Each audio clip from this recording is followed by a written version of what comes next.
مكاسات إنجيل خارتان إنجيل كيرا يمن تجواد إبراهيم جروبيا أنا هر كيرا خارتان نمني ركاب خارتان نمني بيته يرو سنو نمني إبان ركودة أكا مكاسات سني بيته منو كده أماتي همينيا برادي في متكرو وبليس سنو ركوداتي مكمسات إنجورا ينما كيسة جرا أكيد تعمله سانتو كنا يجوف جت همينيا في مت جروان كنا نمني جرا كوكوتة خارتان إنجيل كيرا نبيتين سالواي لفا خنا ميجون فرماتة بانسن نبيتين سوال لفا ما نبي وان كنا سينجا بيتا نمني جرا كوكوتة خار أبداً واني كابنو نافع بليس خي يوجي كابنا نكاب غرو أوتو إسي سنيو تجرو إسي برني دي بيا أبداً مروا بتا خيال خنا شاكين كباتين هلا تكتي غواز سيقول تنا سيقول تناس نيجي جرا بسين أفان كنا خيسا ربنا بريرا تكما جرا خنا را شاكين كباتين جتشل بديرا تكما سنما أجل غرو أمو همين يدل خنا نافع إسي والغونة أنت كايد إسي ini takka kara kabale ni wallale kanyo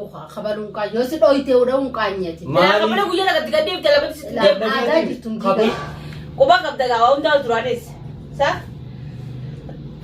oso wan wa unda ana peti o jijuru ilma hiti me kamare ete wa unda nasu sifte turte zasiti na dagay ani bar wani manama arken zahiran gurbaan kun kaye ga abdi khay heji adun kunda khamati jirta atosa wanta kananim ne kiti takananim ne tenne khamati jirta ana kamin sitan gebar na dagay me ani wani manamati arken aka zahira dufesiti mechu haye gurbaan kun nama badar sadidalte afur akaran dalle sitti dubade naimte memma tana na dagay gurbaan kun nama garida wani an sinju sana amma takati lafa gode waan garte ati garte mashakkiti furatan ifattimma lafa gode gurbaan kun amma ayya shakin manamni bi akhi rabbi umati niyates garsiza sansi garsiza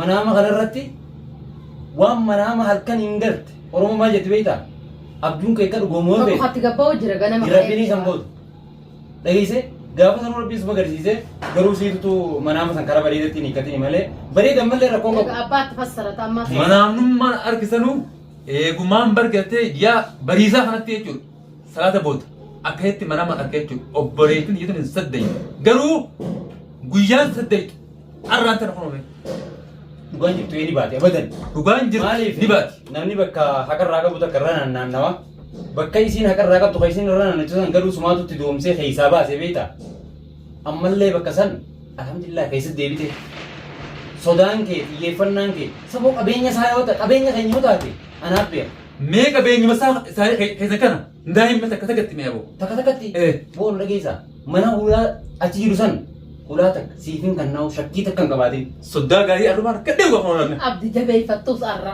gurbaan san haa amma duraa san afaanumaan gartee na uluu malee afaanumaan gartee na taphatu malee kaasi kan ne qaba juwaati takkaa qooda akka gurbaan amma naannoo kana naaf anaanuu najjee obboleessa kaatiif waan fedhe yoo naannaa godhe nan jenniin godhaaf inni nan jechi naan mari'atee jira obboleessa kee atummaan narraa tasgabbeessi obboleessa kee narraa lafa qabii naan jechi waan narraa barbaadu waan fadhu hundaniin godhaafi karaa guuteetiin godhaafi atummaan narraa qabboleessi maali beektaas keessatti namni lubbuu fi namaa kan nuunu waan guddaa mana sanii miti biyya tana keessatti nama na cinatti suuraa qofa yoo narkadhee waan guddaa maaliif na cinaa dhaabbatanii na gargaaruun yeroo namni na bira hin jirre yeroo obboleessi na gane kana keessatti namni na bira dhaabbatu anaaf utubaa.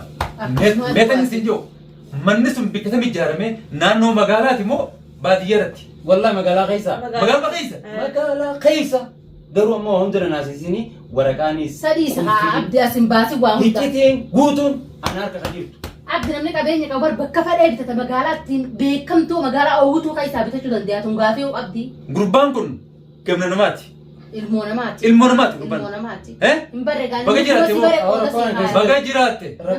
Arraas waggaa dhibbata akka jiraachuuf teessa. Inshallah. Inshallah. Obboleettiin tijaas intala eeyibaati.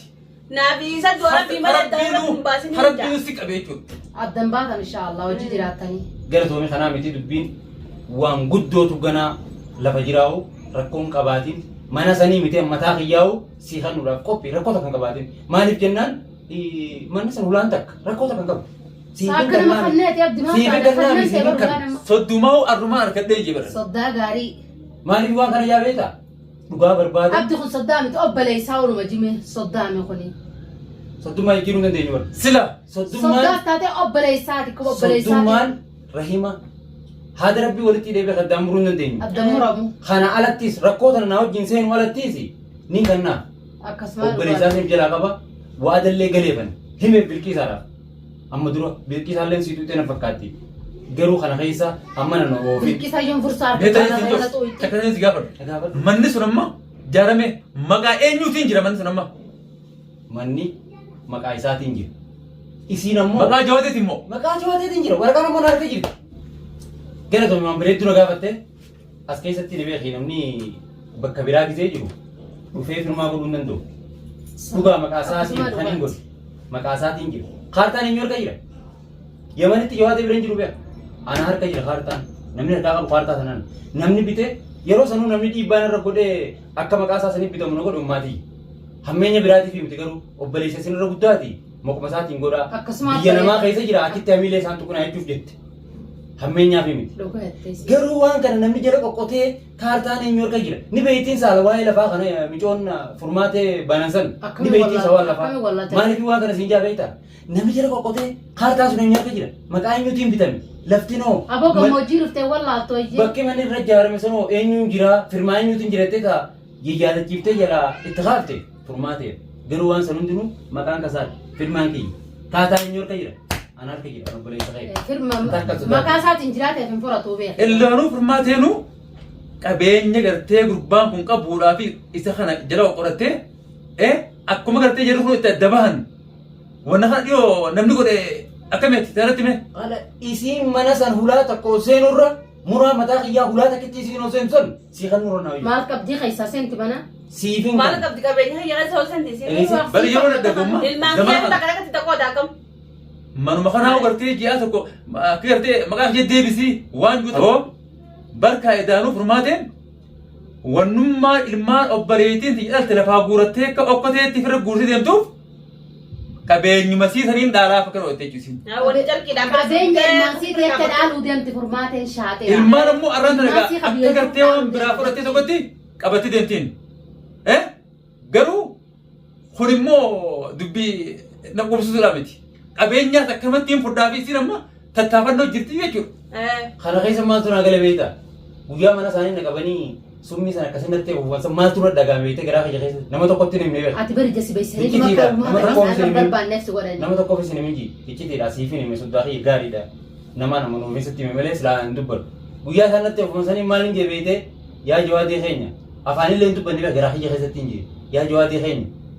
Manni sunillee naa jiraatu ni jira maqaa keetiin jira garuu firmaan kiyyaa kaartaan harka jira ija na beeksitee dachiisanillee bakka hin beektu maana beeksitaa anje if keessatti hin Ni jebe. garsiisanii boo maal maallaqa isaa agarsiisa. Mee ija san na balleessitee dachiisanillee maaqa isaas godhuu feeti. Manni manaa sun maqaa akkasaati malee firmaan kiyya.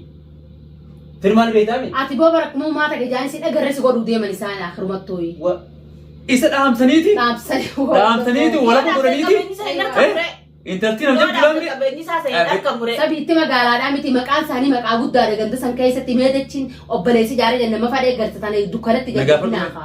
Gurbaa kana wanni jabeessaniif dachiisan isaa Isa bakkuma takka haa'uuf jabeessanii. wanni kana godhaniif gaafa san ijabeessaniiti gurbaa kana qabeenyuma sanuu gartee maqaa intalamma fudhatee deebisuu deeman. Waa tana. Intalti maas nama deeffatu ati duutee jiraattee isaan dachii ija guduunfatanii tooni dhaqan. Maa itti beektaa Oromoon bakka garaan jiru miilli nama geessaa. Ammana isaanii san odoon beekuutiin maaliin jeen beektaa? Kantiibaa ganda keenyaatii miti. Haarisotuma lameessa tokko jaarsisii tokko firii jaallaa saniin baanaa beeka. Kantiibaa ganda keenyaa taatee dachii teenya murtee furmaatee kan nuun dandeessu yoo dhugaa himee. Maaliif waan kana jaa? Garaan kiyya gaafa sanuu na beeka. Intalti tun waa'ee bulchiinsaa fi nageenyaa keessa turte na fakkaata. Dubbii qoqqottee jala baafti beektaa? Kaartaan eessa jira? Duraan mee galtee beeku oduu bara osoo waliin fuudhin. Haasawuma keessatti. Sababa dhugaatu bannaami. Dhugaatu bannaami. Osoo isaa wajjin waliin fuudhin. Oduu isaa wajjin waliin fuudhin. Obboleessa kiyya yaa'oo taa'e intalti tun iccitii jalaa barteeti dachii maqaa eenyuun jiri kaartaa eenyuu qaba firmaan keenyu jirettee si gaggaafatteeti naayi jirettee dhiibbaa sirra gootii taa'ee hin jedhetti hin Ata warma ol fuudhanuu ati kun abbaa ilmaan sadiiti ifin midhini taa'ee hin jedhe abooti diina irratti hin ta'in dachiinsan eega rakkoon qabu maqaa kiyyattee keetittee naan jedhe angaafa sanuu garaa kiyya qabadhee waan obboleessa kiyya kanarra guddaa maaliif hin muchiisa jee garaan du'aan nuti baataamisa calje Yaasa ko kanya ammallee shakkina juwaateen qoqqottee qoqqotteeti kaartaa sana hunda maqaa kiyya naayi jiretti ammallee sodaachisaa jirti jalaa usan sa'in isa ammallee mana isaanii keessaan quba qabu maal godhin amma tan Usatti nama mana san keessaa qabdaa usii quba mana ijoollee adiiraan taafi bilbila isaa lafa kaa kasii lafa kaan ni haafti gaa ijoolleen dhugas ijoolleen ni haafti kana yaaddeen aniin baasaa ila hanqa saniitti keessa kaartaa hunda bakkaan hankaayee hunda qorraa qotataa jiran an kaartaa nama tokko biran keenya qoteetiin qullata ijaaranii beektaame galaan akka mana jala deemu jidduu qullata qoteetiin sanduuqa dur itti wal fudhan tokko nagarre achi keessa kaayee miikaan malee kaaya. Yoon asiin kute garuu jawaateen keenya qisaas ta'a. na dhagaye Humni isaatis humni xiyyaas. Nkotto inshallah humni jiraattaa ta'ee. Maaliif garajaa beektaa? Dachiitu jettee jaan waan irraa dhufe anumaa fuudha. Dhugaadha ilmi namaallee biyya irraa uume dhugaa feeti. Inni waan kana jaamuuf beeku waan biraatiif miti. Hiccitiin garaa hiyyaatii fi tajawaateedha asiyyoon hucciisan numa baddeechuuf hin jira. Walaa mana isaati walaa dachii teenya isin ijana dhaamsu haateemi. Wallahi alhamdulillah ijjiti jala. Bari isaan akka duutuun fadhan boo akka digidamsi taatee bokkuma takka teessee bakka sanii qoonqoo si kanaan akkanaan laallu mana akkaan du inni nuunfan jawaateen keenyaa'u otoo nan dhaabbadhuuti gurbaan hara kan godhuu beet ka gurbaan gubbaa dhaabbatee awdiini namaan ajaajooni wali kutuu waan guyyaa sanuu anaatu harkaan akkana jee gurbaa sanuu qabe gurbaa sanuu silaalafat darba si galee kana keessatti dhiinni boo dhiinni gurbaan maa ajaa'ibsee inni juu harkaan itti qotuuhe qabeetiin akkasii gurbaa san bahe hiccitiin as keessa jirtu gurbaan sun yeroo akkas jiru san nutti najjeesinii maaliif waan san jaa waan kaartaan sun harka jiru waan filmaan jiru. Egaa yoo diye kuttee achumaan. Jaallatanii yoo taate. Abdullee si waqqaasisu numa dandeeyaa beeka akkanatti illee taata. Amma moo anaa miilaan deemu. Laa anaa abdii gadhabdi taanaan waan biraati jeessinii waqqaasisa. Barreessee waraqaa dura kaayanii danda'a sila. Egaa. Gara rabbiituun godhin alhamdulillah. Maaliif waan kana jaa beektaa? Ammallee dhiibbaarra godhaa jirti. Dhiibbaa godhaa jirti. Godhaa jirti. Nagayaan ni jiraata hin jiraatu. Maaliif hin jiraan? Inni immoo na sobuu barbaada. An soba bira kutee namni mana isaa keessatti teessee jaartiin isaa akkasin nahi. Alhamdulillah garuu waan akkasii sii ta'e boo fuuluma isaa dura. Laa mee ammaan tana maaliif waan kana haattelee maaliif waan kana itteellee naan hin jiini gizeen dudubbadhee garaan kiyya kun keessi akkana na gubata. Dhugaa keetti gaafii itti namuuttuma jira akkasuma nama guba ittiin himee. Irraa fuudh obboleessa kana yoo waan biraa dadhabde hidhii akkaana hidha sanatti jedhu orkineet irraa fuunee waan jiru gaafannee taa'e. Isi jaani. Awwaan garaa hiyyaallee sitti himu dhiifamaa wajjin. Jibbaa fi milkaanii sitti himne beeku. Yoo feete furmaatummaan sun nama si jaartee akkuma amma nuti jaaramu jiru kanatti jaarmeenii jaarmaa beeku. Jaartee yoo feete si qabuu ni dandeessi sirraas baasuu ni dandeessi. Dhageesse kana keessatti jawaadeenis akkaan miidhamuus hin fakkaatu. Maaliif hin feene qabeenyi tuqannaa. Akka ati miidhamtu haa fedhullee garuu akka itti fedhe garteemi. Intalti tun sibsa fayyaabtee sammuu sana hogguu garas galchitee ijjiirus si baay'ee jechuudha. Ati karaa deemtu yeroo wallaalte teetiifuu iccitii baafteeti jechuudha. Tiyyaa ija baqee isin warri ija qabdan kun deemaadhaati. Bika kanaati waan kana fudhaa haa jetteeti akka gartee ati waan sun gootuudhaaf ijallee si baay'isuudhaaf. Akka jaalladhe jechuudha. Waan biraa taasifamanii Xiyyeeffannaa kiyya maali beektaa? Bakka tana keessatti akka naggoota sanatti isas godhu si wallaalle beeka. Wajjin gachiisee maali namni maal naan jaatteeti malee sodaatteeti miti beeka. Akkanatti jechuun jirti isaa'u. Kana keessatti ani xiyyeeffannaa kiyya hajaa aadamsaa tuni beektaami. Ha dhaabbatee wanni garaa nu bee garan nu deebitee akka feetan nu godhaa hajeesan san. Abadan wanni qabnu naaf obboleessa kiyya wajji qabna ni qabna. Garuu otoo isii sanii hojii jiru isii bira ni deebi'a. Abadan muraa mataa kiyyaati. Kana shakkiin qabaatiin hulaa takkitti bu'aata sii galee tanas ni jijjiirama seen. Afaan kana keessa rabbi labri jira. Tokkuma jira. Kana irraa shakkiin qabaatiin. Jechi ilma dhiiraa tokkuma. Sanuma achi tokkuma. Garuu ammoo hammeenya dila kana naa fi isii wal goone an takkaa hidhee isii takkaa kana kabalee ni wallaale. Qaanyoo kabaluun qaanyoo si dhooyitee udha'uun qaanyeeti. Kabala guyyaa lagatti gaddeef jalabatti sitti aadaa jirtuun kabaluu dadhabeetii miti beeka. Waan hin jirre. Maaltu na dhagaama beektaa? Wajji dhaloota irra wajji gangaloota wayyaa Dhaabbadheeyoon Harkaan qabale. sindi sunni sanuu Dhaabbadheeyoon qabale. Waan harka jiru kanaa wani wallaalaa najjeesaa ta'etuutu. beekama gaasan. Namni Aku aadame. shaatara dantaa ta'anii beektaa. Namni kafalu dhabe. Akka faluu dhabe kan feene dalagaan sanis ni jirti nagaraa. Saniifuu isii sanis wanni inni harkaan itti bu'u diddaa akkana qabu garuu ammoo mana keessaa fiddee badee balleessuunis takka sodaan qabu. Kana keessatti si jala hin galtu. dubbadhu mee Na dhagaye. Gurbaan intala addaa fuudhemma. Intalti Tarabbiin tijaam jeebraa gubbaarraa gad darbee fuudhee inni boo. falfaltu intalti gartee bani aadam gartee yaa rabbi gartee haruma gartee nuti deemu gartee ni jala ofiin jaan gartee. Tunta gartee boollaa si qotteetuma. Haraan kun gartee boollaa mettee boolla qottee boolla si darbitu. Silaa isaa barka. Kanuma irraa sodaati. Kanuma irraa sodaati. Dhugammoo ka lubbuun teetillee baatu yoo jibbe akka ati jaamtee dhamaatee iccitii jirtu takka takkatti ifa gootee lafa haysu. Saniif si yaada dhibbaa dhibbatti obboleessa. galatoomii asirratti maaliif? Ani garuu waan ittiin jiru ta'een abulamma dhiirtii heeydiin qabdu jedhu. Heeydiin dhiiraaf hin jiru. Dhugaa. Dhugaa as keessatti maali as keessa maali beektaa? Hiikitii himina si himee manuma kana si darbee si kaawoo doon ta'in wa'adaan si gale sittiin jijjiiramu. Na jijjiiramnaan ammoo Sama taata sakkoo, sama taata sakkoo. Jiin kaawwan akkanaa tana baay'ee keessaa. Maaliif waan kana jaa?